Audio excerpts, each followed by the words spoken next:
I do think there are good developments here. And let me just say a few things. First of all, what the president set out to do was decimate the Iranian military, decimate their ability to wage conventional war. And that military objective, as the president said yesterday, as I said yesterday, has been achieved.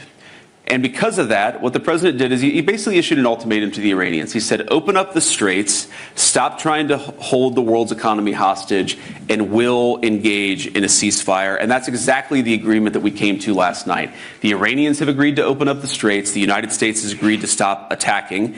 And that, not just the United States, but also our allies, have agreed to stop attacking. And that is the basis of this fragile truce that we have, which is now, 8 to 12 hours old. Now, here's what I'll say about this. I've learned a lot about the Iranian system and a lot about the way the Iranians negotiate. As the president told me last night, the Iranians are better negotiators than they are fighters.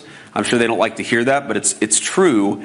But here's a couple things. So, one, just in the response that we've seen from various segments of Iran, you have on the one hand people within Iran who have responded very favorably. The foreign minister who said, look, we agreed to the United States' terms.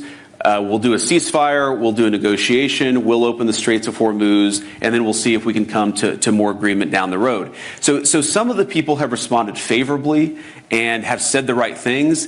And then you have some people on social media within their system who are basically lying about what we've accomplished militarily. They're lying about the nature of the agreement. They're lying about the nature of the ceasefire. And so you have just, even within their system, and this is why I say this is a fragile truce, you have people who clearly want to come to the negotiating table and work with us to find a good deal. And then you have people who are lying about even the fragile truce that we've already struck. And that's just an interesting thing about their system. And the final point that I'll say about this is the President of the United States has told me, and he's told the entire negotiating team, the Secretary of State, the Special Envoy, Steve Witkoff, he said, go and work in good faith to come to an agreement. That is what he has told us to do. If the Iranians are willing, in good faith, to work with us, I think we can make an agreement. If they're going to lie, if they're going to cheat, if they're going to try to prevent even the fragile truce that we've set up from taking place, then they're not going to be happy. Because what the president has also shown is that we still have clear military, diplomatic, and maybe most importantly, we have extraordinary economic leverage. So the president has told us not to use those tools. He's told us to come to the negotiating table. But if the Iranians don't do the exact same thing, they're going to find out that the president of the United States is not one to mess around.